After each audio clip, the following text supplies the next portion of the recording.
व्याख्या है, बात कही गई है। यदि व्यक्ति इसमें थोड़ी भी गति रख ले तो जीवन में हाय हाय कम करेगा। सब देख रहे हैं कि फला मर गया, फला नुकसान हो गया, फला दंड पा रहा है, लेकिन दूसरे कहता है दूसरा भोगेंगे, हम नहीं भोगेंगे, दूसरे मरेंगे, हम नहीं मरेंगे। यदि जिस भाव ये आ जाए कि करनो है काम बहुत, समय है थोड़ो, तो आदमी जो समय मिला हुआ है उसी में अपने अभ्युदय और निश्रेयस दोनों को बढ़ाने का काम करेगा। लेकिन जिसको होश ही नहीं है, जिनको कुछ ध्यान ही नहीं है, वो क्या कर पाएंगे। ये तो भक्ति स्वामी दयानंद जी महाराज की बड़ी भारी कृपा है कि कृपा क्या कर दिया, ये उनका बहुत बड़ा देन है कि आज समाज को स्थापित कर दिया। इस माध्यम से कुछ लोग जानना चाहें तो जान लें, न जाने हो गए भाई, क्या करना सकते हैं। सत्यार्थ प्रकाश बनाया उल्लास में तमाम बातें लिखी हुई हैं। अब लोगों को स्वाध्याय और सत्संग में रुचि हो और तदनुकूल जीवन का आचरण बनावे तो निश्चित कल्याण होगा। यही बात है हमारी भाई। क्या कहें, आज 50 सप्ताह चल रहा है, 8 बजे से कार्यक्रम रहता है आसमान मंदिर में, वहां जाना रहता है, इसलिए क्षेत्र में दे पाएंगे।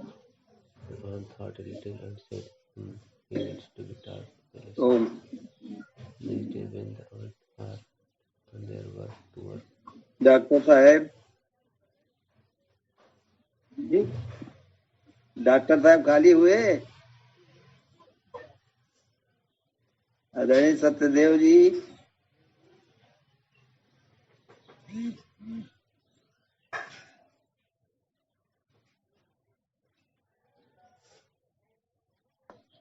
डॉक्टर साहब सत्यदेव जी,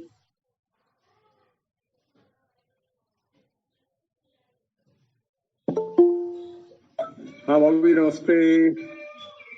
तो खाली हो तो खाली हो तो कुछ सद्वचन सुनाए। अरे एकदम खाली है, खाली ही रहते हैं, कोई बहुत व्यस्त नहीं रहते। चिकित्सा का कार्य है, इसमें लोग आते रहते हैं, दवाइयां उनको देना पड़ता है, हम कोई बहुत व्यस्त नहीं रहते उसमें। ये है कि अपना एक उसको चाहे रोजगार समझिए, चाहे जीवनोपार्जन का एक साधन समझिए, उसी में व्यस्त रहते हैं। यही क्योंकि ये मनुष्य के लिए अर्थ भी आवश्यक है ना, मनुष्य के लिए जीवन की गाड़ी चलाने के लिए। आधुनिक युग में तो महसूस होता है। नहीं हमारे ख्याल से हर युग में रहा होगा अर्थ का जो है, इसलिए कि भीष्म पितामह भी जो है निर्णय नहीं ले पाए, उसी अर्थ के दास बने रहे। ये कौन कह रहा है? और भी राम के युग में भी सब ऐसा नहीं रहा कि अर्थ का प्रभाव रहा। अर्थ का प्रभाव रहता है, सिखाया जाना चाहिए, पाठ पढ़ाया जाना चाहिए। कौन कह रहा है? अर्थ का प्रभाव रहेगा, लेकिन अर्थ का प्रभाव बस ये है कि अर्थ हमारे ऊपर हावी ना हो, अर्थ हमसे नीचे रहे। कौन कह रहा है? अर्थ केवल साधन तक रहे, तब तक तो ठीक है। कौन कह रहा है? चिट्ठी करने अर्थ हावी हो गया या हम अर्थ के उसमें दबाव में आ गए, हम अर्थ केवल एक ही काम रहा कि अर्थोपार्जन में ही लगे रहे, अधिक से अधिक अर्थ। तब तो जीवन की गाड़ी जो है वो अगर तुमने एक शब्द बोला तो मैं तुम्हें कुचल दूंगा। नियंत्रण जो है, आध्यात्मिक नियंत्रण वो बढ़िया बना रहे, उसका सहयोग में, जैसे कि गाड़ी में पेट्रोल की जरूरत रहती है, उस तरह से अर्थ भी रहे। इतनी ही अर्थ की आवश्यकता है। मैं देखता हूँ ज्यादातर इस समय लोग एक अर्थ के उसमें डूबे हुए हैं कि उनको ज्यादा से ज्यादा अर्थ चाहिए। मतलब वो उनको उससे अगर पूछा जाए कि इतना अर्थ करोगे क्या, तो वो उसका उत्तर नहीं दे पाएंगे। यही है कि भाई उनके पास ज्यादा अर्थ है, वो 1 करोड़ 2 करोड़ तमाम हम देखते हैं। अब तो हमारा तो संपर्क डॉक्टरों से रहता है ज्यादातर। डॉक्टर वर्ग जो है वो लूट में विश्वास रखता है। तो हम अपने वर्ग की बुराई नहीं कर रहे हैं, लेकिन हम क्योंकि सत्य है उसको कहना पड़ेगा। अब मरीज को दवा की जरूरत है कि 100 रुपए में उसका काम चल जाए, लेकिन उसको 500 की दवा देंगे, 600 की दवा देंगे, 4 बार बुलाएंगे, 2 इधर इंजेक्शन लगाएंगे, 2 उधर लगाएंगे, इसमें विश्वास मुझे रखिए। बहुत दुख ज्यादा लूट कष्ट पाट हो है, रहा है। ये लूट पाट हाँ, वाला। जबकि अभी हमारी देखो कल हाँ भी ठीक इस कह रहा है। मुद्दे पे बात हो रही थी। एक डॉक्टर साहब हैं जो बहुत पैसा लेते हैं, हाँ ठीक कह रहा है। तो मैंने उनसे कहा कि तुम्हारे हर कार्य को परमात्मा देख रहा है, और परमात्मा के यहाँ घूस पात चलती नहीं, वहाँ निर्णय होगा एकदम सही सही, You should have तो not उसका तुम्हें दंड signified मिल जाएगा। that means इसलिए इस पे सावधानी बरतो कि आपसे गलती ना होने पाए। उन्होंने महसूस किया कि हमसे कहीं गलती हो रही है, लेकिन उसको पालन कहाँ कर पाएंगे? क्योंकि कभी कभी लोग मानसिक रूप से उसी में डूब जाते हैं, वो उससे निकल नहीं पाते। जैसे आप देखते हैं कि कुछ लोग शराब में डूब गए तो वो निकल नहीं पा रहे हैं, पुड़िया में डूब गए, बीड़ी में डूब गए, तमाम अवगुणों में डूब गए, तो उसमें से वो चाह करके भी नहीं निकल पाते, उसी में डूबे हुए हैं। you should have इसी not तरह ये अर्थ का भी signified रोग है। that means जो लोग अर्थ में बहुत ज्यादा डूब गए हैं, वो बाबूजी फिर निकल नहीं पाते। हाँ, तो इसमें बहुत सावधानी बरतने की जरूरत है, नहीं तो जीवन की गाड़ी जो है उसको आप जहाँ ले जाना चाहते हो, जहाँ जाना चाहिए, वहाँ नहीं पहुँच पाएगी। आप बीच में ही, अधर में ही अटक रह जाओगे, ना ऊपर के रहोगे ना नीचे के रहोगे, कहीं किसी काम के नहीं रहोगे। वही एक पक्षी होता है ना, वो क्या कहते हैं, जो लटका रहता है उल्टा करके, वो चमगादड़, उस स्थिति से गुजरना पड़ेगा। फिर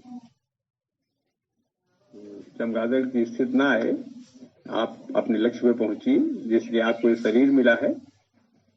परमात्मा ने आपको बहुत अच्छे कार्य के लिए शरीर दिया है, और परमात्मा ने इसलिए शरीर दिया है कि आपने कुछ अच्छे कार्य किए तब आपको शरीर मिला। कष्ट पहुंचाते हैं। शरीर मिला तो इसका सदुपयोग कीजिए। जी बाबू।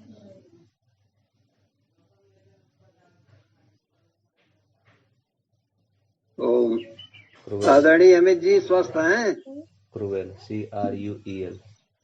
अमित जी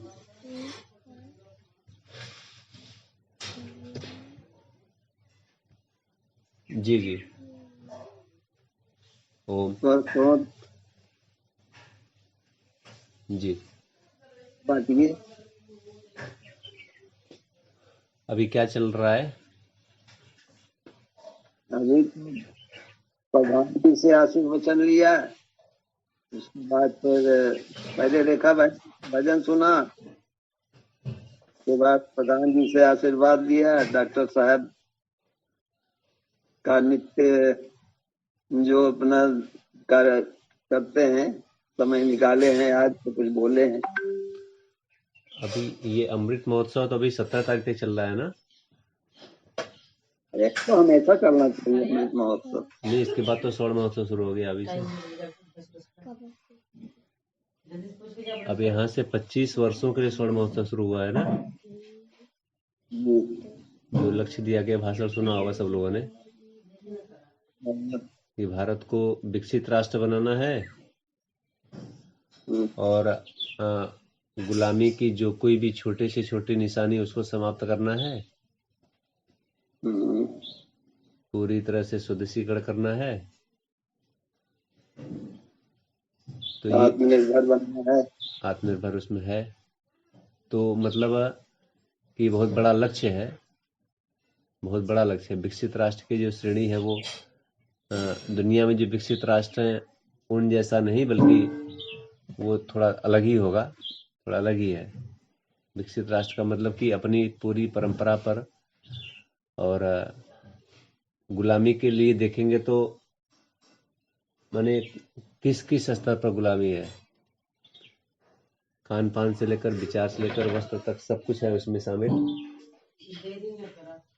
तो वो सब कुछ बदलना है। राष्ट्र सर्वे भवन्तु सुखिनः सर्वे सन्तु निरामयाः सुखात्। नहीं, वो सर्वे भवन्ति तो पूरा विश्व आ जाएगा उसमें। सर्वे भवन्तु सुखिनः सर्वे सन्तु निरामयाः। हमारा देश विकसित हो, लेकिन सर्वे भवन्तु सुखिनः के साथ। सर्वे भवन्तु सुखिनः, वो तो उस पूरे संसार के लिए है। वो कोई एक भारत की बात नहीं कह रहा है। वो जो वसुधैव कुटुंबकम कह रहा है वो पूरे संसार के लिए कह रहा है। तो वो चीज तो आएगी तो सब जगह लागू होगी। लेकिन विकसित राष्ट्र की, अभी इन्होंने विकसित राष्ट्र तो कह दिया कि हमें बनाना है, तो विकसित राष्ट्र कहे जा रहे हैं कुछ लोग कि ये विकसित राष्ट्र है, तो क्या वो वास्तव में विकसित राष्ट्र है? विकसित राष्ट्र की परिभाषा क्या है? उन्होंने कौन सा मानदंड बनाया कि विकसित ये हो जाएगा तो माना जाएगा कि विकसित हो गए? तो विकसित के अलावा ये शब्द को थोड़ा दूसरा होना चाहिए यहाँ पर। तो वो भारत को जो अभी पीछे वर्णन किया गया अपने पतंजलि योगपीठ स्वामी जी द्वारा भी किया गया कि भारत को आध्यात्मिक राष्ट्र बनना चाहिए। आध्यात्मिक पहले से था और आध्यात्मिक इसे अभी भी होना चाहिए, क्योंकि आध्यात्मिकता में फिर शारीरिक विकास, मानसिक विकास, आर्थिक विकास, बौद्धिक विकास, सारे विकास जितने भी संभव है वो समाहित हो जाते हैं उसमें। जब कोई आध्यात्मिक होगा तो आत्मा के स्तर पर जाकर कोई भी निर्णय लिया जाएगा, और आत्मा के स्तर पर निर्णय लिए जाने पर एक तो अपराध बंद हो जाएंगे, पहले नंबर पर अन्याय बंद हो जाएगा, शोषण बंद हो जाएगा, और ये दो चीजें बंद होते ही स्थिरता और शांति स्थापित होने लग जाएगी।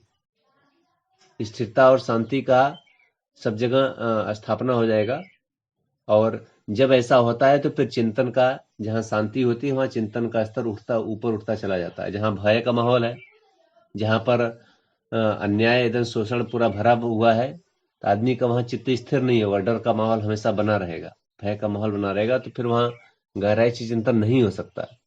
फिर जो बड़ी चीजें जो खोजी गई संसार में, जो आदिकाल से खोजी गई हैं लगातार, वो सब चीजें चल पाती हैं। और ऐसे माहौल में जो बिगड़ा हुआ माहौल रहता है उसमें फिर व्यक्ति तो पहले अपना जीवन रक्षा करेगा, अपनी जान बचाएगा। वही व्यवस्था नहीं तो फिर तो क्या कर सकता है वो। तो इसलिए राष्ट्र को आध्यात्मिक राष्ट्र ही बनना चाहिए। विकसित ये शब्द बाहर का है,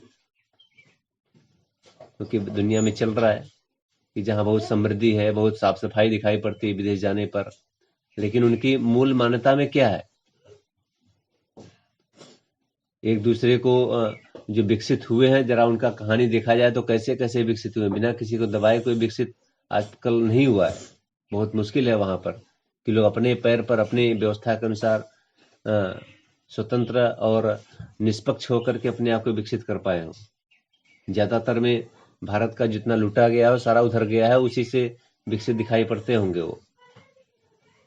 तो विकसित और आध्यात्मिक राष्ट्र के बीच में ये चिंतन होना चाहिए, और भारत को आध्यात्मिक राष्ट्र ही बनना चाहिए जिसमें सारी तरह का विकास संभव है, और सारे तरह के विकास में आत्मा का विकास, आत्मा की शक्ति बढ़ने वाला कार्यक्रम जो है सबसे प्रमुख है, वो होना चाहिए। और वो होगा तभी भारत जो है ये वास्तव में विकसित तो हो ही जाएगा। विकसित का मतलब कि विकसित भी हो जाएगा और पूरे संसार का जो है मार्गदर्शन भी कर सकेगा, जैसा कि हमेशा से करता रहा है। और भारत के विकसित होने में और लोगों के विकसित होने में बहुत बड़ा अंतर होगा और होना चाहिए, क्योंकि विकसित केवल एक व्यक्ति हो जाए, एक राष्ट्र हो जाए और बाकी लोग विकसित न हो तो ये कौन सा विकास है? विकसित तो बहुत सारे लोग हैं और उनके अगेंस्ट बहुत सारे देश। माने ये स्थिति है कि जो विकसित है उनकी अगर धन की कमी हो रही है, उनका हथियार नहीं बिक रहा है, तो वो लड़ाई करवा देते हैं दो देशों के बीच में, फिर दोनों का हथियार बेचते हैं और उनका बदले में दोनों लोग लड़ाई करके संतुष्ट हो जाते हैं और बदले में इनका हथियार बिक जाता है, इनका धन का पूरा हो जाता है। ये विकसित अगर होना है तो ऐसे विकसित होने से अच्छा है कि विकसित नहीं हुआ जाए तो अच्छा है। ये कॉन्सेप्ट है विकसित होने का आज के दौर में। दुनिया में कई सारे देशों में मॉडल लागू है, सब विश्लेषण आता है कि क्या हो रहा है, कैसे हो रहा है। तो भारत के कैसा होना चाहिए, विकसित होना चाहिए या विकासशील अभी कहा जा रहा है, विकसित होना चाहिए, आध्यात्मिक होना चाहिए, तो मेरा चुनाव तो आध्यात्मिकता की तरफ है। और विकसित होने का जितना भी फार्मूला है, जितना भी उसमें अनिवार्यता है, जितनी भी आवश्यकता है, वो उसमें समाहित हो जाती है।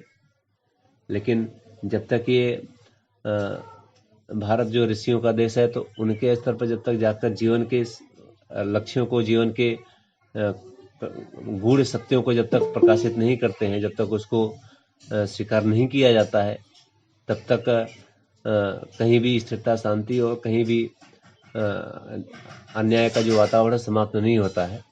और मुझे लगता है कि इसमें ही भारत को बढ़ना चाहिए और ऐसा ही होना चाहिए। तो अगले 25 वर्षों के लिए जो प्रयास आरंभ हुआ है वो लगातार चलना चाहिए और इस तरह का होना चाहिए। अभी इस पर और लोग अभी बात रखेंगे अपनी जरूर, जितने भी बुद्धिजीवी वर्ग हैं समाज के, लेकिन मैं जो समझ पा रहा हूँ कि विकसित सब जो नाम लिया गया है प्रधानमंत्री जी द्वारा, उसमें विकसित की जो परिभाषा है, विकसित क्योंकि बाहर से हमने लिया है, बाहर के लोग विकसित हैं, कुछ देश विकसित कहे जा रहे हैं, उनसे लिया है, तो वहां पर भी आध्यात्मिक माहौल तो नहीं है, तो इसलिए इस पर विचार होना चाहिए पुनः से। जी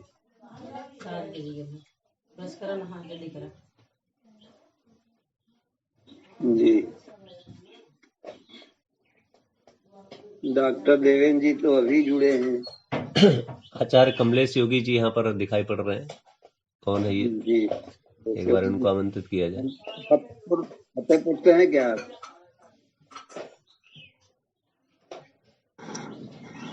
जी भ्राता जी हो। जी आप कुछ कहना चाहें तो कहें, विषय को रखें। बस आप लोगों के सानिध्य में रह करके आशीर्वाद लेना चाहते हैं। अपने ज्ञान में कहीं न कहीं परिवर्तन आ रहा है, वृद्धि हो रही है। तो आचार्य जी का तो अद्भुत ज्ञान है। हम तो देखते हैं जैसे परम पूज्य स्वामी जी के प्रति हम लोगों की एक श्रद्धा है, उसी तरह से आस्था आपके प्रति भी बन गई है। तो ऐसे दिव्य पुरुष हम लोगों को निश्चित ही एक जो जिस प्यास के लिए हम लोग तड़प रहे हैं, तो वो प्यास मिल गई है। उन्हें आप सब लोगों को चरण नमन। ओम जी।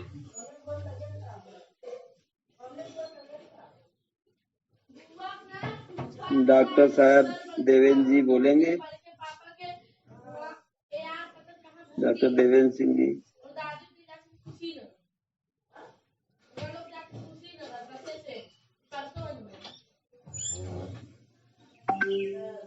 डॉक्टर देवेंद्र जी मौन व्रत रखे हैं क्या, लगता है? ये तैयारी कर रहे हैं, वो एक दो रन नहीं बनाते, ये ऐसे खिलाड़ी लोग हैं, बस चौके छक्के के नीचे बात नहीं करते हैं। तो अभी आउट ऑफ फॉर्म चल रहे हैं, थोड़ा आएंगे तो बस चौके छक्के ही लगाएंगे। ये जो चर्चा राग तो हमेशा चौका छक्का ही मारते हैं। राघवेंद्र जी आइए।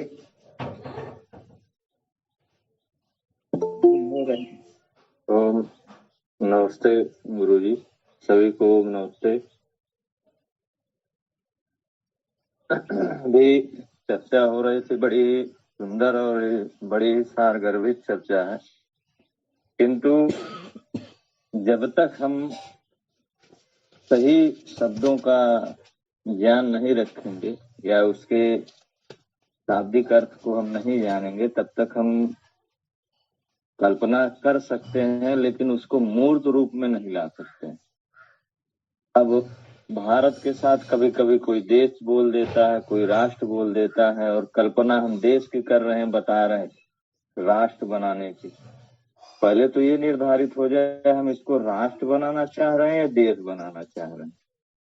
अब राष्ट्र बनाने के लिए तो फिर वो दूसरी चीज हो जाएगी और देश के लिए दूसरी चीज हो जाएगी। फिर तीसरी चीज दूसरी चीज ये कहा गया है कि हम विकसित बनाना चाह रहे हैं। विकसित की परिभाषा क्या है? विकसित के मेरे दृष्टिकोण से दो चीज होता है, एक सत्यमेव जयते, दूसरा अर्थमेव जयते। इसी के आधार पे हमारे कोई भी देश हो, राष्ट्र नहीं, कोई भी देश हो, इसी पे खड़ा होता है, या राष्ट्र भी खड़ा होता है सत्यमेव जयते और अर्थमेव जयते के ऊपर। किंतु आज की जो स्थिति है हमारे, खासकर हमारे देश के साथ, आपके पास जी आवाज नहीं जा रही? सत्यमेव जयते करके तो विकसित नहीं हो रहे हैं आजकल जो विकसित देश हैं।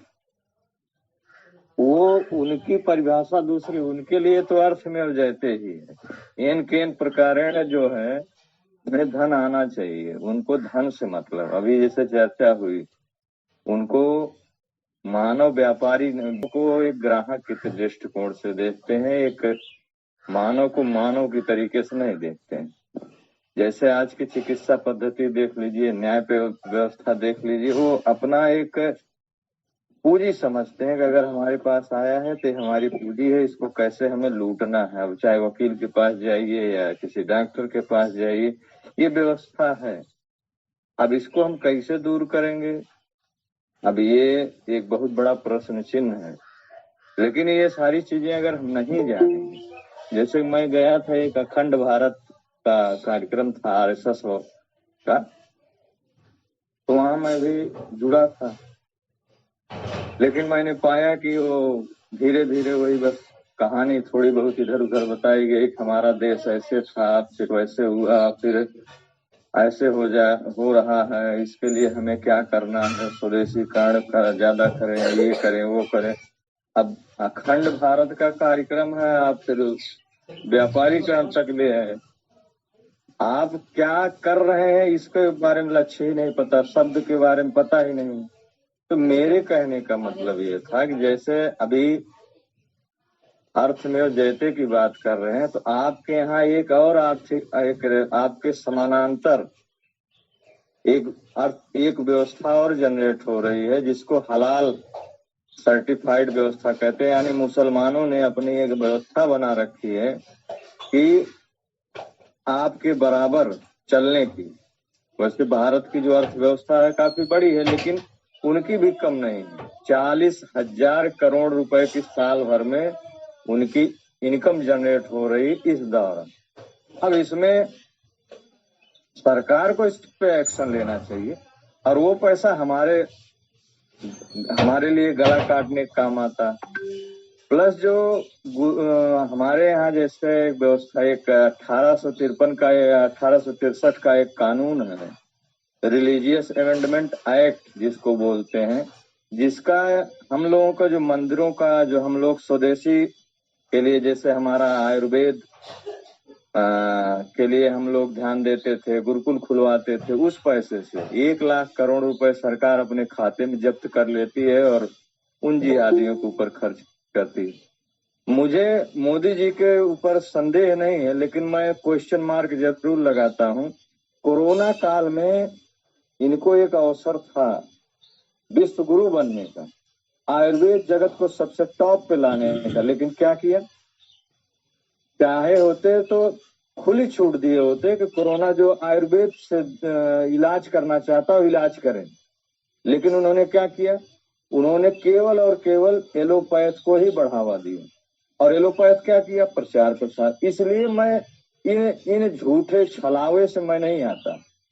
मैं जानता हूँ ये नेता हैं, अपने वोट के लिए जी रहे हैं, कोई इसका वो नहीं। धारा 370 हटा, बहुत अच्छी बात। लेकिन जो अभी 1-2 महीने में 300 परिवारों ने पलायन किया, उनके साथ क्या न्याय हुआ? आप पीठ थपथपा दीजिए, ठीक है कि चलो बेटा चढ़ जाओ पेड़ पे, वही हम हिंदुओं के साथ आज हो रहा है। 1946 में जो मारे गए हैं वही घटना आज भी हो रही है। कब हम सीखेंगे? हम हिंदू बस किसी को एक आइडियल पकड़ लेते हैं, बस उसी के लकीर के फकीर बने टहल रहे हैं। आपकी संस्कृति धीरे धीरे मर रही है, अब आप अखंड भारत की कल्पना कर रहे हो, खुद एक खंड खंड में बटे हुए हो। तो ये मिथ्यापूर्ण तथ्य, दिवा स्वप्न देख लेना अच्छी बात है, लेकिन उसको जब तक हम ठोस कोई अपनी रूपरेखा या नीति नहीं बनाएंगे, तो मेरे समझ से तो ये संभव नहीं है। आप विकसित हो जाइए, कुछ भी हो जाइए, जब आप ही नहीं सुरक्षित रहेंगे तो विकसित रह के क्या करेंगे? तो मेरा ऐसा निवेदन है, विकसित राष्ट्र तब होगा जब आपकी स्वयं का स्वतंत्र होंगे, आप स्वाधीन होंगे, आपकी स्वयं की न्याय व्यवस्था होगी, स्वयं की चिकित्सा व्यवस्था होगी, स्वयं की शिक्षा व्यवस्था होगी, स्वयं की प्रशासनिक व्यवस्था होगी, स्वयं की कृषि व्यवस्था होगी। आज तो हर जगह विदेशी व्यवस्था, इसको कैसे आप दूर करेंगे? गुलामी की बात कर रहे हैं, गुलामी की निशानियों को हटा देंगे। गुलामी की निशानी हटाने से क्या, हमारे जैसे हमारे रक्त में वो पहुंच गई कोई चीज, उसको फिल्टर करने की व्यवस्था बनाइए ना। आपकी जो व्यवस्थाएं हैं, संवैधानिक सारी व्यवस्थाएं, जो सारी चीजें चल रही हैं, कहना आसान है लेकिन करना बहुत कठिन है। हिंदू राष्ट्र करके दिखाइए ना, हिंदू राष्ट्र करके दिखाइए। खैर वो चल रहा है, ऐसी बात नहीं है, लेकिन मैं अपने लोगों को कह रहा हूँ कि जहां भी रहिए, मेरा ऐसा निवेदन है, तो देश और राष्ट्र, आप देश बनाना चाह रहे हैं या राष्ट्र बनाना चाह रहे हैं, और हमें कैसे इस चीज के लिए अपने आप को तैयार रखना है, तो मैं एक छोटी सी घटना के साथ मैं अपनी बातों को विराम दूंगा, तो विद्यालय भी निकलना है। अब जैसे नोआखली की घटना आज 16 अगस्त से शुरू हुई, 17 अगस्त फिर नोआखली पार्ट 2 जो है 10 अक्टूबर को शुरू किया गया, जिसमें इतने भीषण नरसंहार था कि उसकी कल्पना कर लेना तो जान लीजिए आत्मा कांप जाएगी। कोई भी वीडियो को देख ले तो लगता है हाँ भाई वास्तव कि अपने बहन के साथ ऐसी क्या मजबूरी है कि अपने बहन के साथ शादी करना पड़े, अपने ही हाथ गायों को काटना पड़े और गाय के मांस को खाना पड़े, और अपनी ही छोटी छोटी बहनों का विवाह जो है 60-60 साल बुढ़ों के साथ करना पड़े, और हजारों की तादाद में लाशें पटी पड़ी हो। इस तरीके की व्यवस्था जो देखने के बाद भी 1946 में घटना हुई, फिर भी 1947 में घटना हुई, सतर्क नहीं हुए। आज भी वही स्थिति है, हम बस मरने के लिए पैदा हुए। तो जब तक हम सतर्क नहीं होंगे और ऐसे छलावे में नहीं आना, ऐसे छलावे में नहीं आना, देश विकसित होगा उसके लिए हमें विकसित करवाना, उसके लिए आप स्वदेशीकरण पहले करिए, स्वदेशी चीजों को बढ़ावा दीजिए। विदेश से आप मंगा रहे हैं, आइए आइए स्वागत है हमारे यहाँ, आइए प्लांट लगाइए, तो कहाँ से स्वदेशी होगा? ऐसे स्वदेशी नहीं होगा। स्वदेशी चीजों को बढ़ावा दीजिए, स्वदेशी चिकित्सा व्यवस्था, स्वदेशी न्याय व्यवस्था, स्वदेशी जो है शासनिक व्यवस्था, सारी व्यवस्था जब तक आप स्वदेशी नहीं करेंगे, ना तो आप विकसित बन पाएंगे, ना तो आप सुरक्षित रहेंगे, ना तो आप जो है एक शांतिपूर्ण राष्ट्र की कल्पना कर पाएंगे। ओम नमस्ते। राघवेंद्र जी, एकाएक तो परिवर्तन आ नहीं सकता है। आप कितने दिन में परिवर्तन चाहिए? आप म्यांमार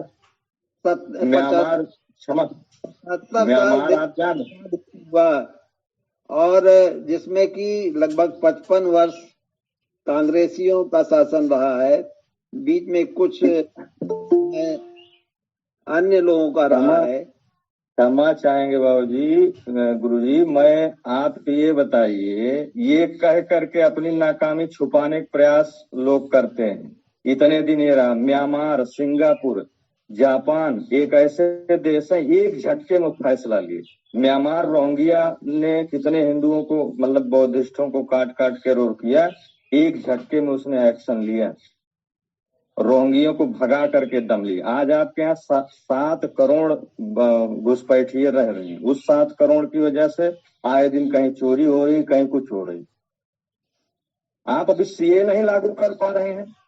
एक दिन में फैसला क्या होता है कि मतलब हम लोग धीरे, वो तो तैयारी में धीरे धीरे बैठे हुए हैं। उनके यहाँ तो कट्टे की जगह AK-47 वो बना बना के रख रहे हैं। जब आप फैसला लेंगे तब तक तो हम किसी लायक नहीं रह जाएंगे। जब हमें पता चल गया है कि जंग लग रहा है, आप विभाजन विभीषिका दिवस ठीक है मनाइए, स्वागत है, लेकिन जो कारण है उसका निवारण तो करिए। एक झटके में क्या, आज हमने 10 साल आपको 5 साल वो दिए, फिर इधर दिए, कब होगा वो? किसानों के लिए बताए, किसान की आय दुगनी कहाँ हो गई? बहुत सारी विषय हैं, अब इस पे विषय थोड़ा लंबा हो जाएगा, हमें दबाव बनाना पड़ेगा। राघवेंद्र जी, दबाव 14 के पहले क्या इस विषय पर वार्ता हो सकती थी? आप पार्टीगत मत ले जाइए, 14 के पहले भी होती थी, लेकिन खुले मंच पे नहीं होती थी। ऐसा नहीं है कि जो संस्कृति जीवित है हमारे ऋषियों के कारण जीवित है, इन चाटुकार नेताओं के कारण नहीं जीवित है। अगर मैं कहता हूँ कोरोना काल में चाहे होते तो हमारी आयुर्वेद में हम जो है पूर्ण रूप से विश्व गुरु हो गए होते, क्यों चिल्ला, मतलब क्यों बाबा रामदेव के साथ इतना बड़ा अत्याचार? चिल्ला चिल्ला कहते थे मुझे कोरोना के मरीज दीजिए, मैं ठीक करूंगा। कहीं आपको ये नहीं लगता कि हमारे ऊपर तीसरी ताकत राज करती है? ये सोचने वाली बात है। हमारे पास वो विद्या है, उसी विद्या का उपयोग करके चाइना जो है सबसे ज्यादा आयुर्वेद के प्रोडक्ट चाइना बेच रहा है, सबसे ज्यादा लाभ चाइना ले रहा है। ये तो उसी के साथ देखिए कि योग को कितना महत्व मिला है। पहले ही प्रस्ताव में महत्व वो जो मिला है बाबा रामदेव अपने पुरुषार्थ से पाए हैं। सरकार ने आयुष मंत्रालय खोल दिया है, धीरे धीरे मंत्रालय खोले, लेकिन एक छोटी सी संस्था बाबा की कितनी फजीहत कराई, अंत में बाबा माफी मांगी, जबकि बाबा कुछ नहीं बोले। उसमें भारत सरकार का हस्तक्षेप कहाँ है?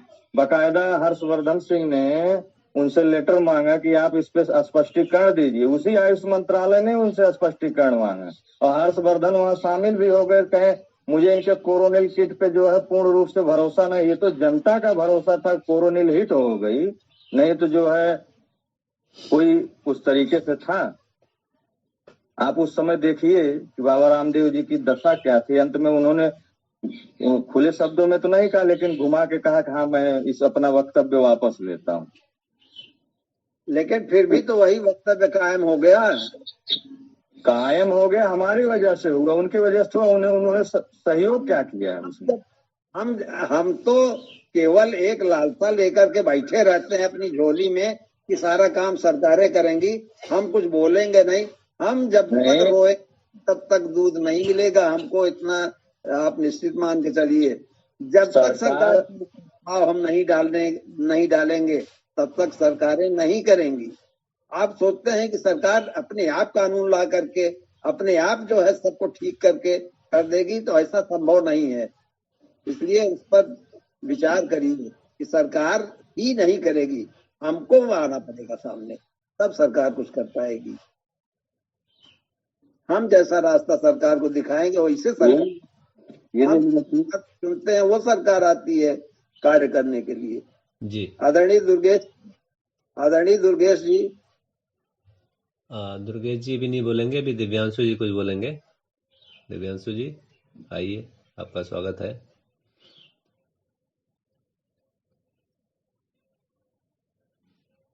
ओम सभी को नमस्कार। बहुत अच्छी बात है चल रही है। संदर्भ में एक तो मैंने अभी भेजा नहीं ग्रुप में, गैजेट क्या है, एक बार थोड़ा सा गैजेट पे भी ध्यान देना होगा। दूसरी बात ये सकते है कि मांगना हमको पड़ेगा, लेकिन सरकार पर निर्भर रहना ये हमारी मूर्खता रहेगी।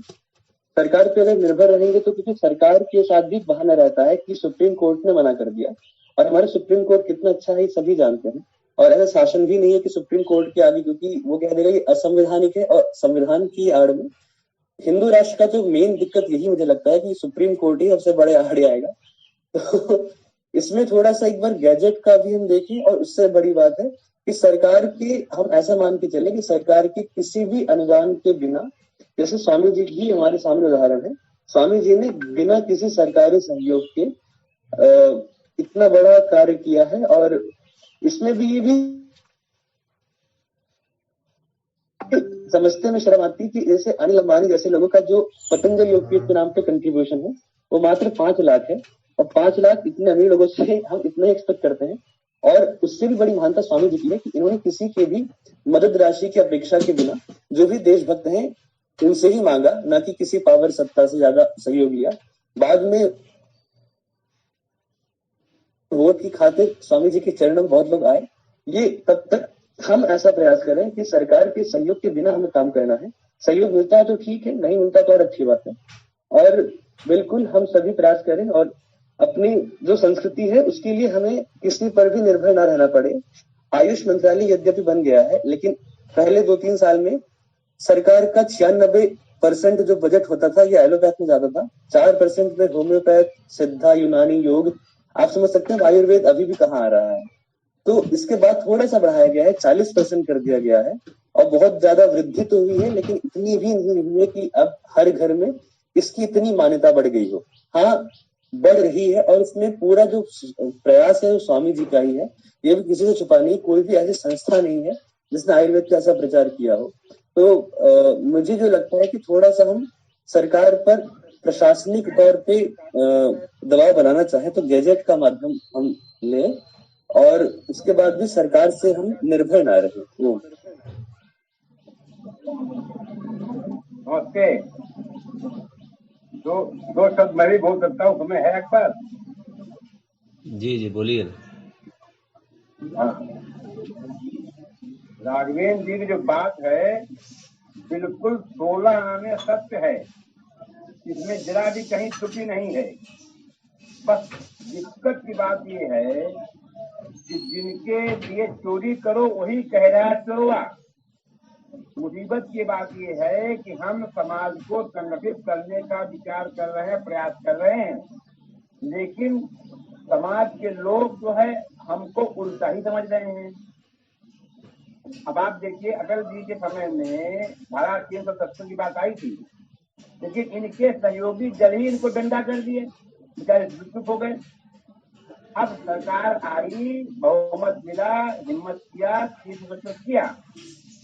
अब सवाल इस बात का है कि हम जो सही नेता है वो सोचता है कि हम जो बात का हमारे पीछे कितने लोग चलने वाले हैं।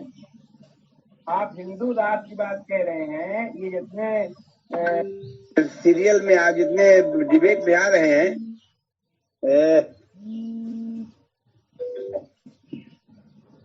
जितने लोग सीरियल में आ रहे हैं तो हिंदू ही तो हैं, लेकिन उल्लू पने वाली बात करते हैं। तो पहले इनका दिमाग करने की चीज है। अगर मान लो हम हिंदू राष्ट्र घोषणा कर दें तो जो उसका रिजल्ट जो समस्याएं आएंगी उनको भी समझना चाहिए।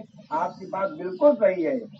कोरोना काल में सरकार ने रामदेव जी को प्रोत्साहित किया होता तो शायद इतनी परेशानी ना होती, और आयुष मंत्रालय ने उनको पर दावा ठोक दिए तरीके समझ लीजिए। तो ये बात तो सही है आपकी। आज मोदी जी कर तो रहे हैं, लेकिन क्या कर रहे हैं? वही पौराणिकता, वही गबरगंड, वही पाखंड, वही फैला रहे हैं। अब समस्या ये है कि भीड़ जो पाखंड में पड़ी हुई है तो उनके साथ थोड़ा रास्ते चल करके फिर हम घूम करके अपने लाइन पे आवेंगे। घबराने की आवश्यकता नहीं है। राघवेंद्र जी, प्रयास हो रहा है, दल हो रहा है। जब तक हमारे जन साधारण में ये भाव नहीं आवेगा कि हमको क्या करना है, ये मजबूरी है। हमारी बात जो है, मैंने बात बिल्कुल सही है। समय की प्रतीक्षा हो रही उसकी। धन्यवाद जी।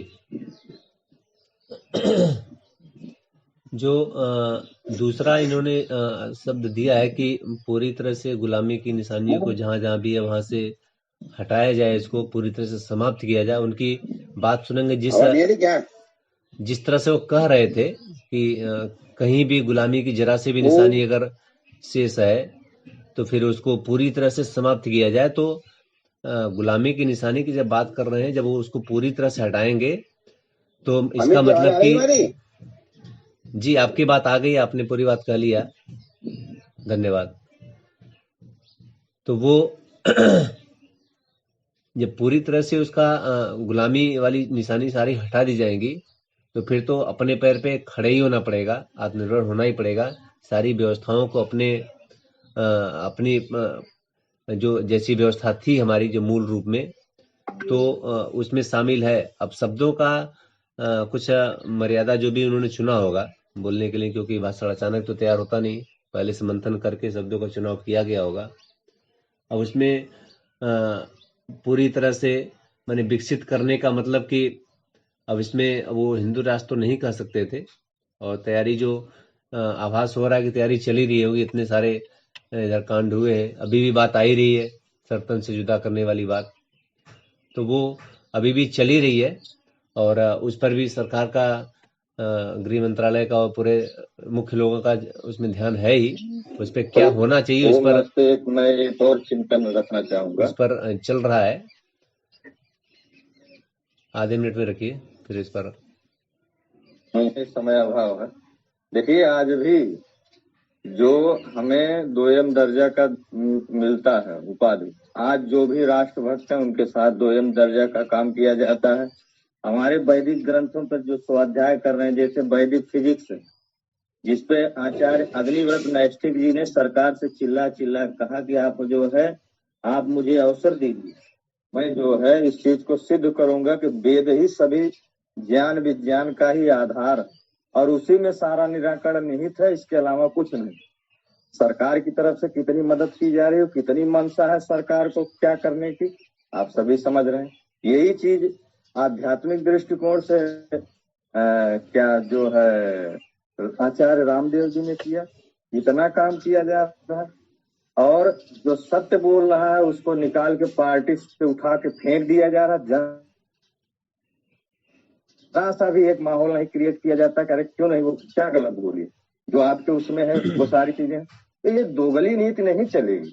अगर आप राष्ट्र हिंदू राष्ट्र बनाना चाहते हैं और भारत को विकसित राष्ट्र देखना चाहते हैं तो आपको सही और गलत में निर्णय लेना पड़ेगा। अब एक तरफ वो आप कहते हैं कि हमें धर्म भी चाहिए अधर्म भी चाहिए, तो कैसे हो पाएगा। जो राष्ट्रनिष्ठ भी चाहिए और जो राष्ट्र को नहीं मानते हैं उनको भी चाहिए, तो ये ऐसे संभव नहीं है। मेरा ऐसा मानना है जब तक इन लोगों को भारत सरकार पूर्ण रूप से समर्थन नहीं देगी तब तक कुछ होने वाला नहीं है। ऐसे हम आज से नहीं 1947 से सपना सजोए हुए हैं कि अब अखंड राष्ट्र होगा, अब अखंड राष्ट्र होगा। जब तक हम कठोर निर्णय नहीं लेंगे, उनको ये नहीं बताएंगे। कन्हैया लाल के साथ क्या हुआ सब लोग जान रहे हैं, गला कट गया, लेकिन उनको क्यों नहीं फांसी चढ़ाया जा रहा? क्या सरकार उस पर कठोर एक्शन नहीं ले सकती है? लेकिन जानबूझ करके बस हिंदू कटते रहे, हमारा वोट बैंक बढ़ता रहे। 2.5 लाख बंगाल से पलायन हो गए हिंदुओं, कौन ध्यान देने वाला? 7 करोड़ आपके यहाँ रोहिंग्या बसे हुए हैं, क्यों नहीं निकालते? हमारी संपदा को खा रहे हैं धीरे धीरे दीमक की तरीके से। कैसी कल्पना आप राष्ट्र के लिए कर रहे हैं? कि मूर्ख बनाना बंद करें, मेरा ऐसा निवेदन है। और हम लोग मूर्ख बनना बंद करें। गलत है गलत को कहें। आप वही पौराणिकवाद जिसकी वजह से हम गुलाम हुए, वही पौराणिकवाद आप ढकेल रहे हो, फिर अपने पौराणिकों से लड़ोगे। बलि किसकी चढ़ेगी? जो सत्य और अहिंसा के रास्ते पे हैं उनकी बलि चढ़ेगी। तो यही कहना था। नमस्ते। आपकी भावना वैदिक है, पौराणिकों की संख्या ज्यादा है। अगर आप अपने हिसाब से काम करेंगे तो पौराणिक लोग चढ़ बैठेंगे पहले ही, और देश की विरोधी ताकतें जो हैं वो तो अलग ही हैं, वो अलग ही अपना कसमसा करके रहती हैं। तो इसलिए धीरे धीरे ही कार्यक्रम से संभव हो पाएगा ना। एकाएक तो हमारे ख्याल से तो संभव नहीं हो पाएगा। एकाएक कानून बदल दिया, ऐसा कर दिया। कानून तमाम है, कठोर कानून है, लेकिन उनका पालन किस तरह से किया जाता है उस पर भी देखना होगा। अब चोरी के लिए कानून है, क्या चोरी बंद हो गई? व्यभिचार के कानून है, क्या व्यभिचार बंद हो गए? जो कुछ भी है कानून तो है, लेकिन उनका पालन कितना होता है? हम ही आप अपने 2 रुपए के हित के लिए किसी का हजारों का नुकसान कर देते हैं। 2 रुपए घूस पाने के लिए कितना इधर उधर। बिजली का कनेक्शन देखिए, बिजली के कनेक्शन में वो लूट मची हुई है। जो भी विभाग के लोग हैं इतना अनायास कमाई कर रहे हैं, सरकार को खोखला करने में लगे हैं। पब्लिक जो है कहती है चलिए हमारा तो लाभ ही है, 10,000 रुपया दे करके 50,000 का प्रयोग कर लिया मैंने बिजली का, चलो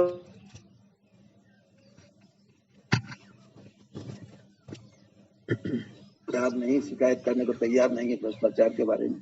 तो जी, जब हम केवल बोलेंगे कुछ करेंगे नहीं। हमारे यहाँ हमारी तरफ आने के लिए रेलवे पुल का प्रस्ताव ऐसा सुनने में आता है, प्रस्ताव है, लेकिन 3 गए प्रस्तावित ही सुनाई पड़ता है। लेकिन हम लोगों को चाहिए कि लिखा पढ़ी करें, प्रदर्शन करें तभी तो फ्लाईओवर ब्रिज बन पाएगा। ऐसे केवल इस तरह से बात करने से थोड़े हो जाएगा। सरकार के ऊपर दबाव डालना पड़ेगा, तमाम संस्थाओं को आगे आना पड़ेगा। जी, अभी राघवेंद्र जी की बात तो बिल्कुल ठीक है, गर्म खून है और प्रश्न खड़े होने किए जाने चाहिए, कर रहे हैं वो। लेकिन कोई भी ऐसा बड़ा निर्णय लेने में बहुत जल्दीबाजी में काम नहीं होता है। हम लोग समझ रहे हैं कि जब धारा 370 की बात आई थी, 35 की बात आई थी, तो किसी को पता नहीं था। अचानक में कुछ ऐसा निर्णय होना शुरू हुआ। मैंने नया इनका मंत्रालय, नया सरकार बनी और मंत्रालय अमित शाह को दिया गया, क्योंकि कड़े निर्णय, बड़े निर्णय लेने थे। तो फिर सैनिकों के अचानक से जम्मू कश्मीर में बढ़ोतरी होनी शुरू हो गई। तो ऐसा कोई घोषणा करके नहीं किया गया कि हम ये करने जा रहे हैं। मीडिया अपना उसमें अंदाज लगा रहा है कि कुछ ऐसा क्या होने वाला है, कितनी सारी सेना वहां लगाई जा रही है, क्या हो रहा है, क्या होने वाला है, क्या होने वाला है। और अचानक से संसद में आए, 2 लाइन बोले और काम खत्म। तो कोई ऐसा बड़ा निर्णय लेने करके उसको प्रयोग करने के लिए उसमें बहुत तैयारी करनी होती होगी, और उसके हिसाब से फिर, ताकि उसके बाद का जो परिणाम आने वाला है वो इसका लाभ क्या हुआ भ्राता जी, ये बता। अरे रुक जाइए भैया, बस आपका प्रश्न आ गया, पूरी बात आपकी सुन ली गई है। तो उसके बाद का जो परिणाम होता है उसको भी तो संभालना एक जिम्मेदारी होती है। तो अभी जो जैसे अभी सरतन से जुदा वाली जितनी कहानियां हुई है, उस विषय पर जो समझ में आया है कि 2047 तक का इनका लक्ष्य है। जो मैंने भी बहुत जगह इसको बात को समझा है, पढ़ा है कि जिस समय अंग्रेजों का यहाँ पर शासन था, तो जब अंग्रेजों के शासन से पहले जब अंग्रेज यहाँ आए 1800 के आसपास में, तो उसमें ईस्ट इंडिया कंपनी के माध्यम से, तो वो उस समय जो शासन यहाँ मुख्य रूप से चल रहा था वो मुसलमानों का था। उनसे लड़ाई करके उन्होंने लिया वापस, और फिर मैंने उन्होंने शासन अपना स्थापित किया यहाँ पर व्यापार करते करते। तो वो परिणाम आज़ादी के संघर्ष के बाद, और बीच में महर्षि दयानंद का आना हो जाता उसी सदी के 20-30 साल बाद, 1824 में पैदा होकर के, और 1860 के आसपास उनका आंदोलन शुरू हो जाता है। तो वो चीज जो है संघर्ष में बदलती है और देश आजाद होने की स्थिति में आता है। तो इनके जो कॉन्सेप्ट में है कि जब अंग्रेज यहाँ से जा रहे थे, जब आए थे तो हमसे लिया था, और जा रहे थे तो हमें देना था। चूंकि हमसे लिया था तो अगर आजाद कर रहे हैं तो आप हमें देते, इनको के दे के हाथ में गए। तो बदले में उन्होंने देश का विभाजन का जो, या जिन्होंने भी प्रस्ताव दिया हो, वो कॉन्सेप्ट आया, उनको मिल गया हिस्सा। तो वो अभी उसी कॉन्सेप्ट पर है, उसी कॉन्सेप्ट के आधार पर पूरी धरती पर ये कार्यक्रम चल रहा है कि उन्होंने इतने सारे देशों को उन्होंने इस्लामीकरण कर दिया। तो वो अभी जो 2047 तक का उनका लक्ष्य है, इस आज़ादी के जब 100 साल पूरे हों तब तक ये हाथ में हमारे आ जाना चाहिए सत्ता, कैसे भी करके, चाहे डरा के, धमका के, गर्दन उड़ा करके, कुछ भी करके। तो अभी इन्होंने जो मेरा विचार कर रहा है कि इन्होंने स्वयं घोषित तो नहीं किया है कि 2047 तक हमें क्या करना है, लेकिन 2047 तक का जो लक्ष्य रखा है वो छिपे हुए तौर से है। उसमें बातों को देखेंगे तो अब साथ साथ उन्होंने इस्लामीकरण का घोषणा किया हुआ है, तो ये हिंदूकरण का घोषणा नहीं किया इन्होंने। लेकिन मुझे लगता है कि बात अंदर की वही है। जब पूरी तरह से गुलामी की सारी निशानियों को हटाया जाएगा तो गुलामी केवल अंग्रेजों की ही नहीं है, जितने लोग भी आकर यहाँ पर शासन का काम किया है, सबकी निशानियां यहाँ पड़ी हुई है, सबको एक तरफ से हटाना पड़ेगा। तो केवल अंग्रेजों का कहने के लिए कि अंग्रेजों से हम आज़ाद हुए, लेकिन आज़ाद और भी लोगों से होना है। तो वो बात उसमें हमको लगता है कि निहित है और इसको समझा जाना चाहिए। और रातों रात तो नहीं होता है, बड़ी लंबी तैयारी इसके लिए चाहिए होगी आपको, और इसलिए 25 वर्षों का समय थोड़ा नहीं होता है, बहुत है वो। लेकिन जो समस्याएं हैं वो निश्चित रूप से हैं कि अगर आज़ादी के इन महावीरों को याद किया जा रहा है, सूरवीरों को याद किया जा रहा है, तो महर्षि दयानंद और ऋषियों के, उनके अनुयायियों को भी याद किया जाना चाहिए था, नाम स्पष्ट लिया जाना चाहिए था, क्योंकि उनके बिना ये कार्य पूरा नहीं होता है। इतना तो अन्याय हुआ है और ये अन्याय की लड़ाई भी चलेगी निश्चित रूप से। और ये अगले 25 वर्षों का जो संघर्ष है, हम लोग अपनी अपनी आयु में 25 वर्ष जोड़ लें कि हम लोग उस समय किस आयु में होंगे, और हमारे जो छोटे छोटे बच्चे हैं इनकी उम्र में 25 वर्ष जोड़ दें, तो ये कहाँ से कहाँ पहुंचेंगे और स्थिति परिस्थिति कहाँ से कहाँ पहुंचेगी। तो उसमें फिर आज के निर्णय को हम लोग टटोल सकते हैं कि हमें क्या करना चाहिए और क्या होना चाहिए वास्तव में। इस आवाज को, राघवेंद्र जी कह रहे हैं, इस आवाज को और तेज होना चाहिए, लेकिन उसके साथ मैंने एकदम केवल जो है गर्म खून वाला ही नहीं, उसमें जो गहराई अंदर की बात है वो भी साथ साथ चलती रहेगी। क्योंकि ऐसा जब परिवर्तन होता है तो संभालने वाले होने चाहिए, संभालने वाले डट के खड़े होने चाहिए वहां पर। अब आजादी तो आई और सारे जितने भी अच्छे अच्छे लोग थे सब एक किनारे कर दिए गए, माने सारे क्रांतिकारी चले गए और नेताजी कहाँ से कहाँ गुम कर हो गए या करवा दिए गए, माने सब रास्ते से कैसे कैसे हट गए सारे लोग। तो रास्ते में रहना है, जिससे कि जब ऐसा अवसर आए तो फिर जिम्मेदारी संभाल करके उस समय काम करके बड़ा करके उसको दिखाना पड़ता है, तब जाकर के चीजें होती हैं। तो ये चर्चा अभी कंटिन्यू चलेगी, क्योंकि दुर्गेश जी सबको होश में लावा है। फिर अभी तो है नहीं, वो कहाँ से होश लाएंगे वो का जोश तो निकला, होश में ले आवे। हाँ, अभी वो है उपलब्ध नहीं है। और रेखा बहन जी कुछ बोल सकती हैं तो बोलना चाहें तो बोले, आपका भी चिंतन रहता है, बोलने की स्थिति में है तो। रणजीत जी कुछ बोल सकते हैं तो बोले। इसमें जो नीतियां चल रही हैं उस नीतियों में बहुत गहराई, मतलब कि स्पष्ट रूप से बोला नहीं जा सकता कि हिंदू राष्ट्र बनाने जा रहे हैं। आप बना दीजिए, कल को घोषणा कर दीजिए कि आज से हिंदू राष्ट्र होगा, वो तो ठीक है, वो कर सकते हैं आप, लेकिन घोषणा करके इतने माने कड़े शब्दों का प्रयोग करें तो उजड़ टाइप के लोग हैं इस देश में अभी, कि अपनी सत्ता के लिए, अपने पद के लिए, अपने जो जिस तरह का लोकतंत्र में वोट की राजनीति की बात आती है, वो जो चल रहा है उसके कारण से माने कुछ भी कर जाएंगे। माने मुख्यमंत्री बनने के लिए मुख्यमंत्री पद से इस्तीफा दे करके, और निशाना कहीं और है कि बहुत हो गया राज्य की राजनीति, अब थोड़ा राष्ट्रीय फलक पर चला जाए, लोग आएंगे समर्थन करेंगे। तो ऐसा जब हो रहा है कि कोई किसी का भरोसा नहीं कि कौन किसके साथ खड़ा रहेगा, बड़ा लक्ष्य नहीं है, तो फिर वो ऐसे काल में तो फिर बहुत संभाल के कदम रखने की जरूरत पड़ेगी कि किसी कोई किस पर विश्वास किया जाए, कि इतने बड़े लक्ष्य को लेकर के कौन कौन साथ आएगा। एक भी खड़े नहीं होंगे, सब छोड़ के भाग जाएंगे। होता हुआ देखेंगे तो आपके पीछे लग लेंगे, लेकिन जब तक देख रहे हैं कि कठिन है तब तक तो बिल्कुल आपके आसपास भी फटकेंगे नहीं, आपकी टांग जरूर खींच लेंगे, गिरा देंगे आपको। तो ऐसी परिस्थिति में घोषणा करके करना मुझे लगता है कि वो मुश्किल काम है। चुपचाप आप करेंगे, व्यवस्था बना के करेंगे, सालों साल तैयारी करके करेंगे तो शायद कर ले जाएंगे, और घोषणा करके करना चाहेंगे तो और भी मुश्किल होने वाला है। जी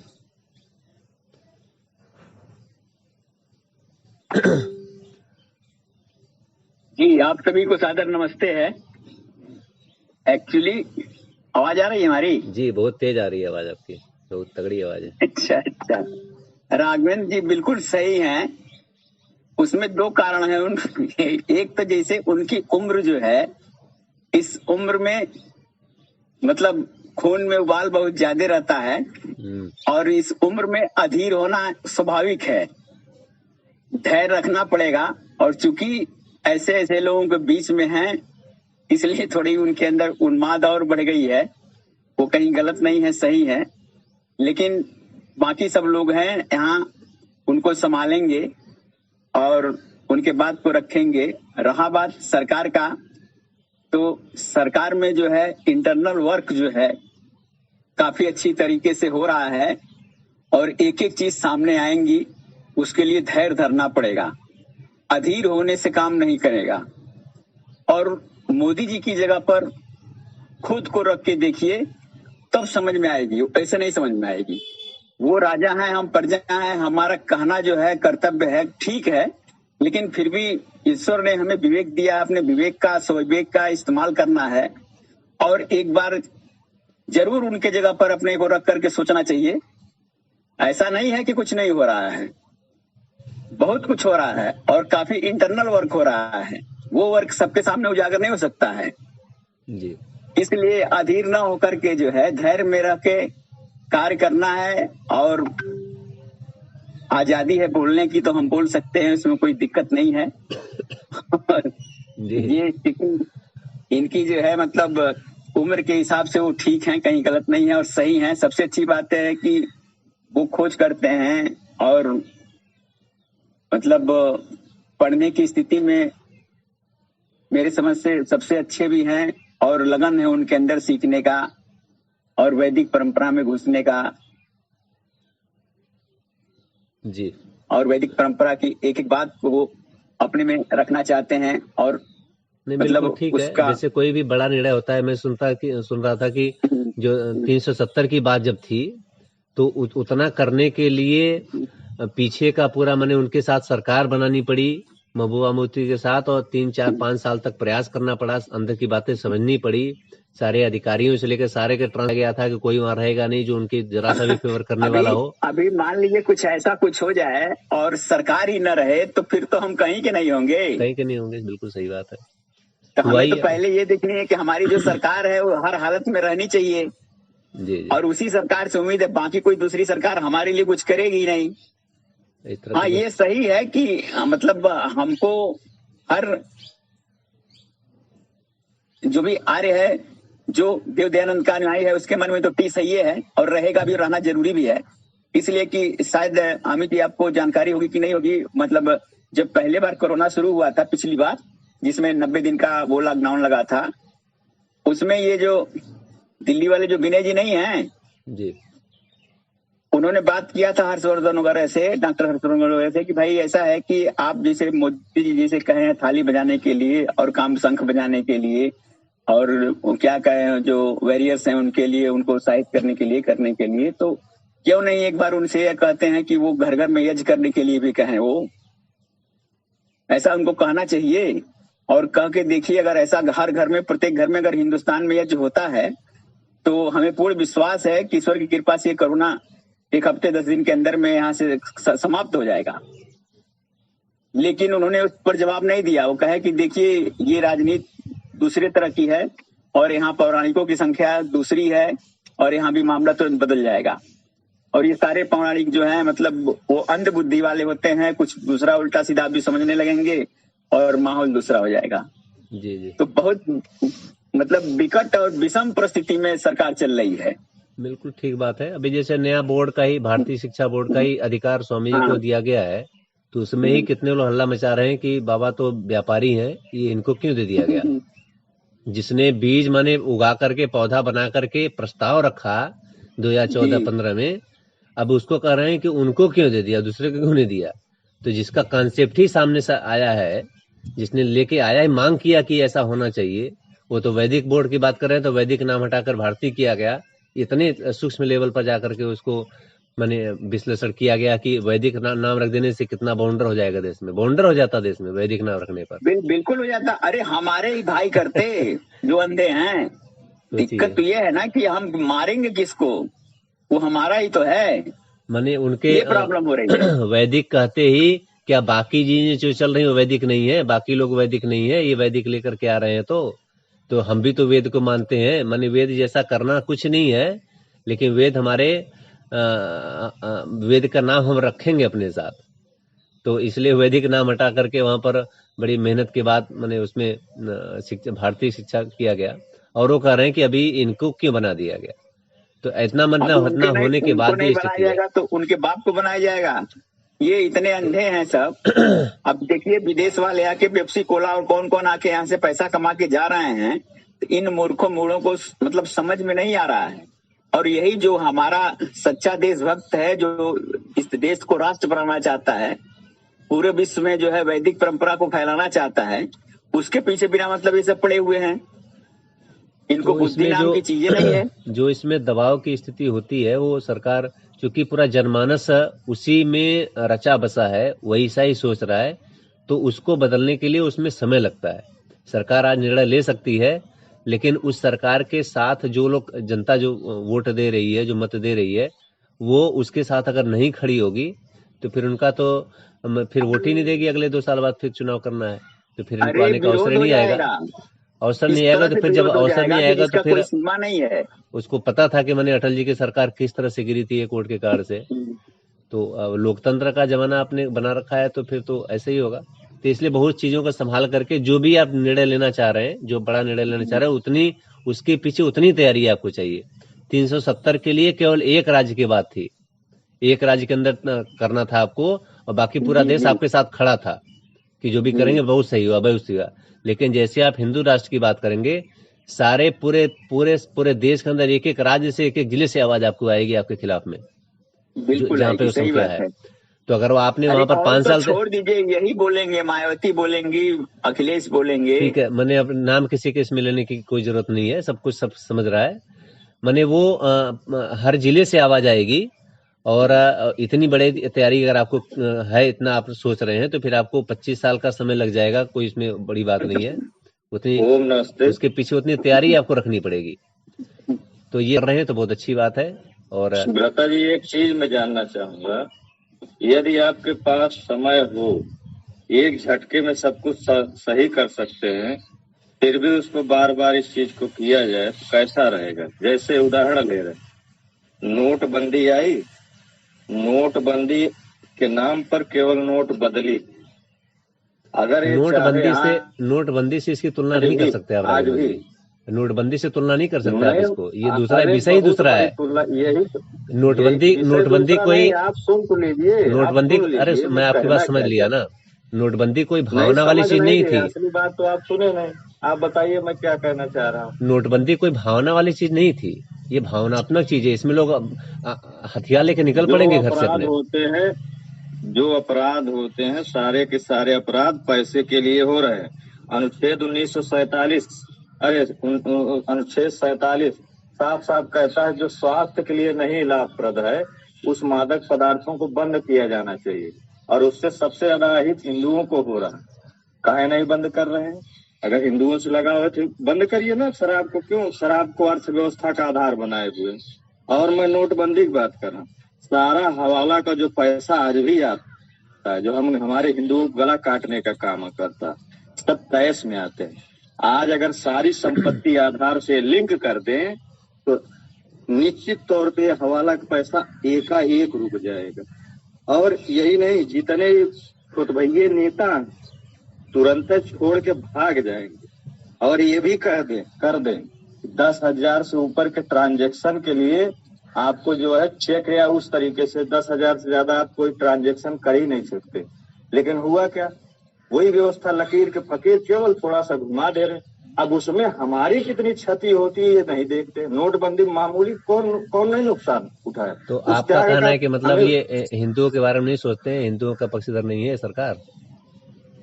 मैं कहना ये चाह रहा हूँ कि कठोर कदम ये नहीं है कि जैसे आज आपको निर्णय लेना हो तो निर्णय कठोर लीजिए। तो कठोर कदम रातों रात नहीं होता है भाई, वही तो मैं कहना चाह रहा हूँ। नोटबंदी नहीं था ना कि एक बार में कर देंगे। आप हिंदू राष्ट्र का मतलब समझते हैं आप कितना बड़ा बवाल होने वाला है देश मैं में? हिंदू राष्ट्र की बात ही नहीं कर रहा हूँ, पहले तो उस श्रेणी में तो लाइए आप।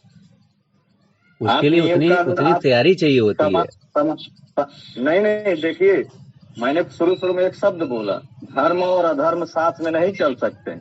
आप शिक्षा व्यवस्था बदलने की बात कर रहे हैं तो पहले समान शिक्षा लागू करिए। नहीं कर पाएंगे, यही शिक्षा आप ठीक वैदिक शिक्षा व्यवस्था लागू कर दीजिए। कुछ लोग जो पढ़ाने वाले होंगे पढ़ाएंगे, और बीमारी जाएगी क्या? नहीं जाएगी। ऐसे सैकड़ों साल तक चलती रहेगी जैसा चल रहा है।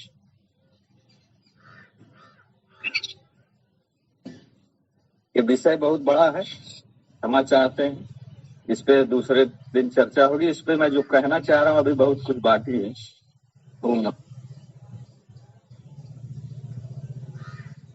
ठीक बात है।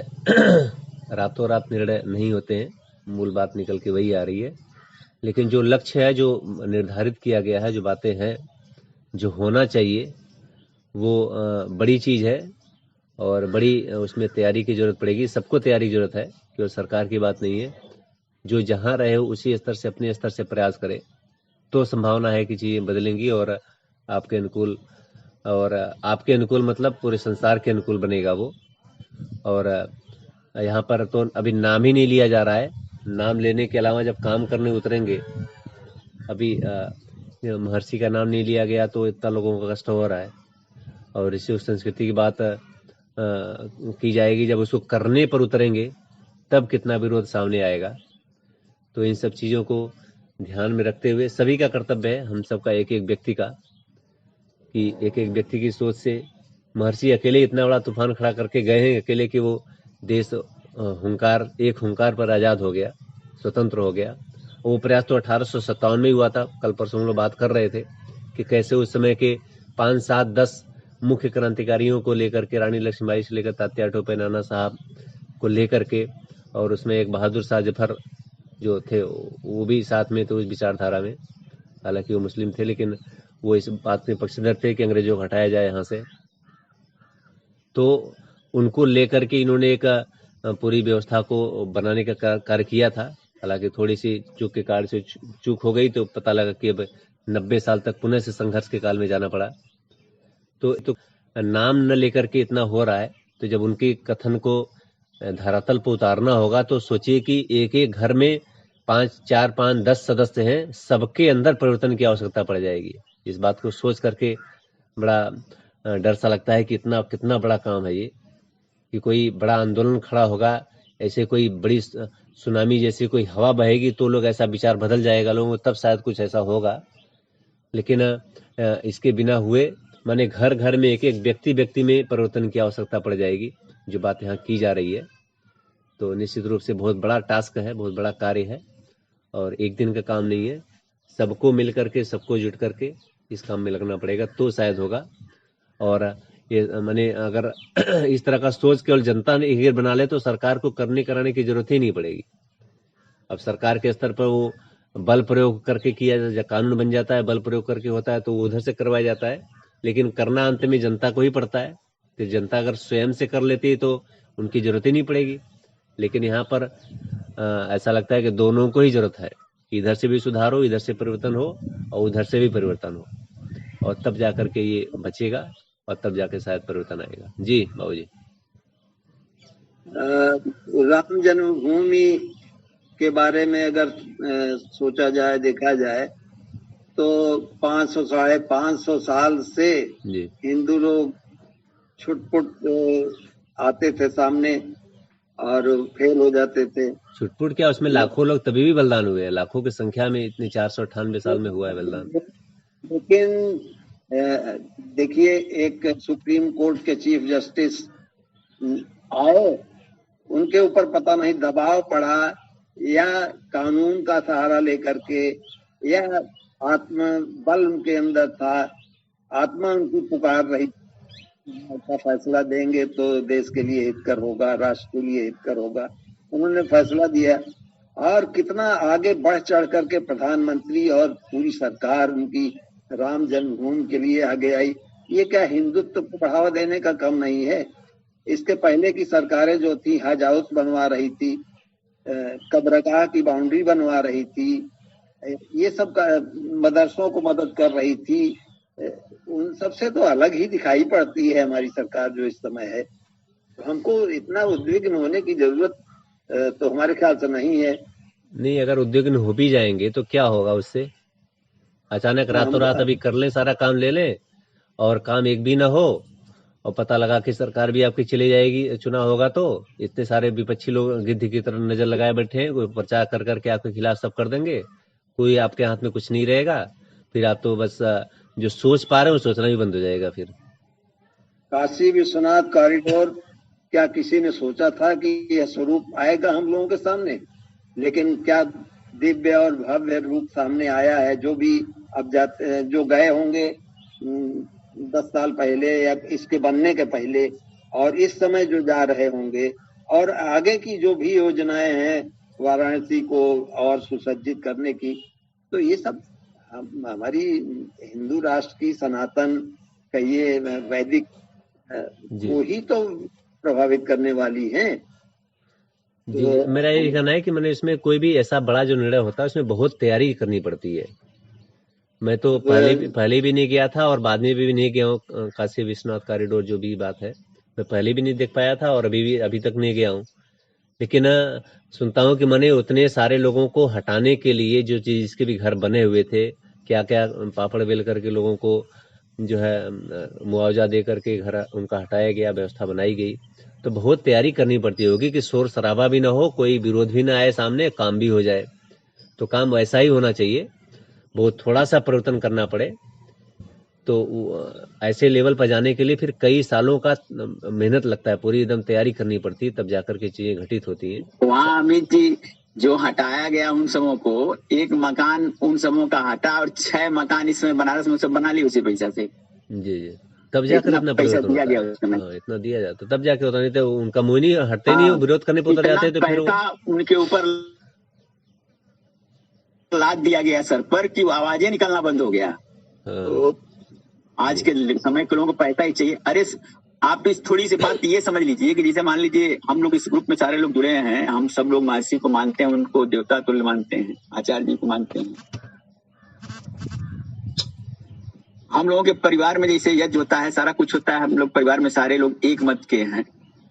और सारे परिवारों में तो कोई लड़का जो है शनि देवता का, कोई हनुमान जी का पूजा कर रहा है, कोई शंकर जी का पूजा कर रहा है। उसी परिवार में उससे भी दुर्भाग्य है कि साईं का पूजा कर रहा है। परिवार में नहीं एक है सब। ये जी काम तो कठिन है, ये इसमें कोई दो राय नहीं है। ये जी। बहुत कठिन काम है, आसान काम नहीं है। हाँ, तो मतलब लेकिन ठीक है। जो अभी जैसे फायर ब्रांड है अपने राघवेंद्र जी, तो फायर ब्रांड थोड़े दिन पहले मैं भी था, लेकिन अब मैं थोड़ा सा जिसमें चिंतन कर रहा हूँ तो पा रहा हूँ कि जैसे मैं उसको अपने ऊपर भी घटित कर रहा हूँ, नहीं, अपने ऐसे परिवार पर भी फायर घटित ब्रांड कर रहा रहना हूँ। जरूरी है। फायर और ये ब्रांड भी और हो। फायर हो राघवेंद्र जी, और अच्छी बात है, इसमें कोई अब उम्र के हिसाब से बड़ी बात देखेंगे नहीं तो है, ठीक है, अच्छा है। इसलिए कि ये सोच रहना चाहिए। नहीं, मैं कह रहा है कि अगर उम्र इसमें फायर ब्रांड होने का है तो अभी दिव्यांशु तो उनसे उम्र में आधे से थोड़े से ज्यादा है, जितनी उनकी आयु है राघवेंद्र जी की। लेकिन नहीं दिव्यांशु के अंदर वो राघवेंद्र जी का सुनिए, राघवेंद्र जी का रहन सहन परिपालन उसको देखिए, और दिव्यांशु जी को देखिए कहाँ से निकले हैं ये।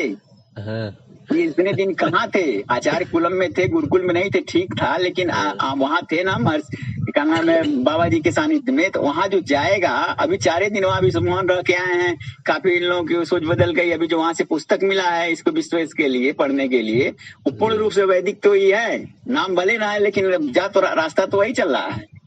हाँ, तो मतलब वो सोच को निर्माणकारी जब बनाते हैं तो फिर उसमें बहुत सारी चीजें अंदर से लगानी पड़ती ताकत, कि वो खुद राघवेंद्र जी को ही देख लीजिए, इस समय ग्रुप से जुड़े हुए हैं और सारा कुछ करना चाहते हैं, और किसी को छोड़ दीजिए। पिताजी तो कहते हैं कि मास्टर का बुद्धि खराब हो गया है। बोलिए। ठीक है। तो अब उसके लिए, लेकिन ये है कि ये जरूरी है, अच्छी बात है, कहीं कहीं से राघवेंद्र जी गलत नहीं है, सही है। और ईश्वर करे कि इसी तरह से उन्माद में भरा रहे, वो हम लोगों को भी काम आएगा। नहीं, प्रश्न तो खड़े होना चाहिए कि क्या क्या पता तो चले कि क्या क्या काम बाकी है। ऐसा नहीं कि लिस्ट ही गायब हो जाए कि अब तो पूरा काम हो गया, अब क्या करेंगे। तो ऐसा नहीं होना चाहिए, और निश्चित रूप से आगे कार्यक्रम चलेगा। और हम लोग सब लोग विचार कर रहे हैं कि क्या क्या हो रहा है। अब जितने लोग भी हम लोग हैं, सब परसों इंतजार कर रहे थे कि हो सकता है कि महर्षि सबको नाम ले रहे हैं तो महर्षि का भी नाम आ ही जाए। अब बताइए कि उनके शिष्य का नाम आ गया, उनके शिष्यों का नाम आ गया, लेकिन गुरु का नाम नहीं आया। तो हम तो महर्षि दयानंद के भी पीछे जाना चाहते हैं कि महर्षि दयानंद को अगर गुरु दक्षिणा और मांगी न गई होती उनसे, बिरजानंद जी के द्वारा, वो न मांगते हो तो जाने वाले थे, लौंग देकर निकल जाते कि गुरु जी आपने उनको बहुत पढ़ाया, बहुत आपका बहुत मेरे ऊपर बहुत वो भार है आपके बताए हुए पढ़ाए हुए का। मैं कोशिश करूंगा कि मैं इससे पूरे जीवन इससे मुक्त होने का प्रयास करूं। तो अगर वो वेदों की और लौटने का ये नारा देने के लिए उनको तैयार न किया होता तो क्या महर्षि इतने प्राणपण से लगे होते देश को संभालने के लिए, बचाने के लिए, व्यवस्था को ठीक करने के लिए। उनका एक सूत्र कि वेदों का सूर्य अस्त हो गया है, इसको तुम्हें अपने प्रयास से फिर से उगाना है। इसे वेदों का सूर्य अस्त हो गया, इसको तुम्हें उगाना है। एक लाइन में उनकी बात को उन्होंने वेदों की ओर लौटो ये नारा बना दिया, वेदों की ओर लौटो।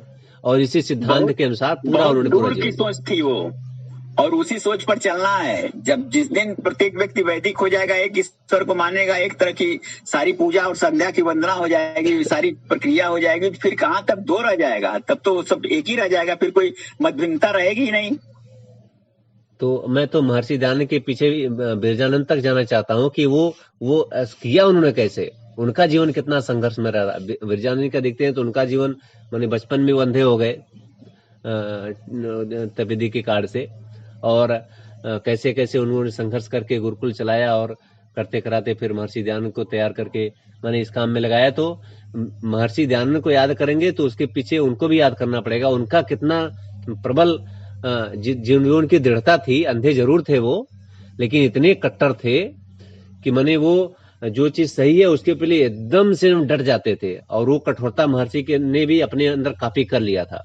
ये मैंने पढ़ा है, समझा है कि उन्होंने कई बार कहा उन्होंने कि ये जो दृढ़ता है मैंने वहां से ली है, और बिना इतनी दृढ़ता के काम होता नहीं है, और उसी दृढ़ता का ही परिणाम था कि मैंने इतना काम हो पाया और परिवर्तन दिखाई पड़ा। तो इसलिए उनके साथ हमको उनके गुरुजी को भी तो याद करना पड़ेगा।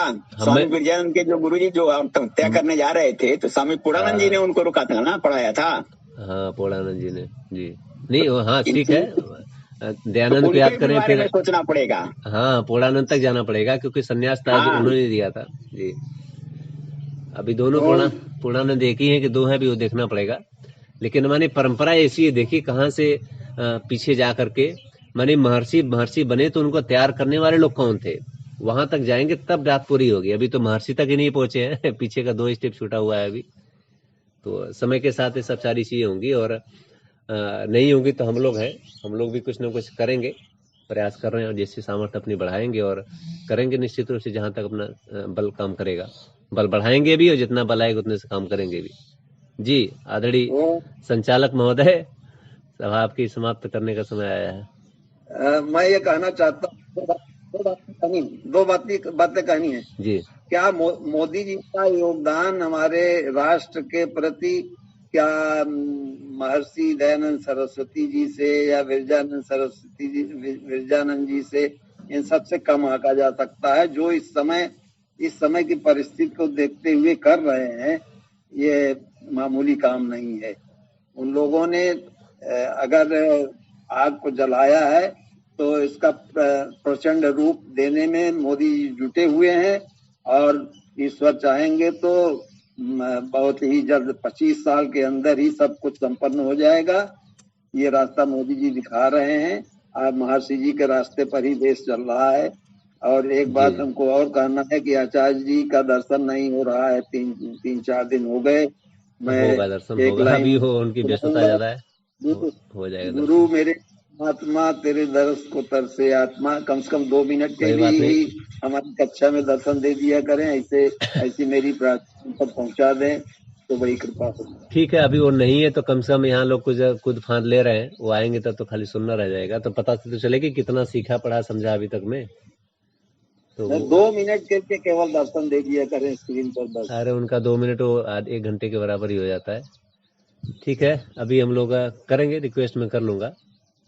और ये संयोग है कि मैंने मोदी जी भी उसी राज्य से आते हैं, महात्मा गांधी भी उसी राज्य से आते थे, पटेल भी उसी राज्य से आते थे, और ये राम कृष्ण को छोड़ दीजिए, वो अपने यहाँ से रहे। तो ये लोग जो है करते कुछ हैं और उनकी प्लानिंग अंदर की कुछ रहती है, दिखता कुछ है। तो ये ठीक भी है कि अगर बड़ी सोच है तो आपको अगर उसमें संकट आने वाला है तो आप दिखाना जरूरी नहीं है, होना जरूरी है, तो वो हो तो अच्छा है। तो अभी आगे हम लोग देखेंगे क्या क्या कैसे कैसे परिवर्तन हो रहा है, लेकिन जब तक ये काम होगा नहीं तब तक तुम लोग चर्चा करेंगे, बातें रखेंगे, राघवेंद्र भी बात रखेंगे और सब लोग रखेंगे, और करके मिल करके काम होना चाहिए, और काम होना चाहिए, बस इतना लक्ष्य है। आइए शांति पाठ करके सत्र को विराम दीजिए। और हम लोगों की स्थिति तो गिलहरी वाली या चिड़िया वाली है। गिलहरी जो है पुल बनाने में मदद करती है, चिड़िया जो है आग बुझाने में काम करती है। हम लोग की स्थिति तो वही है ना।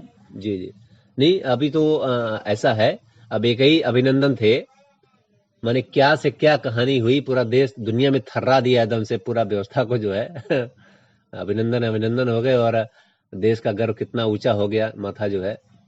मोदी जी के भी प्लानिंग पूरी दुनिया ने देख लिया कि क्या वो करने वाले थे उस रात को, राज की बात राज ही रह गई, खुला नहीं सामने आकर के।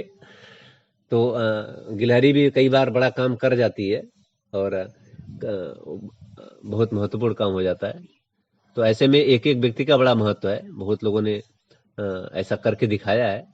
वो कहने के लिए केवल एक व्यक्ति तो निर्णय लेता है, वो व्यक्ति आज छोटा है कल को बड़ा हो जाता है।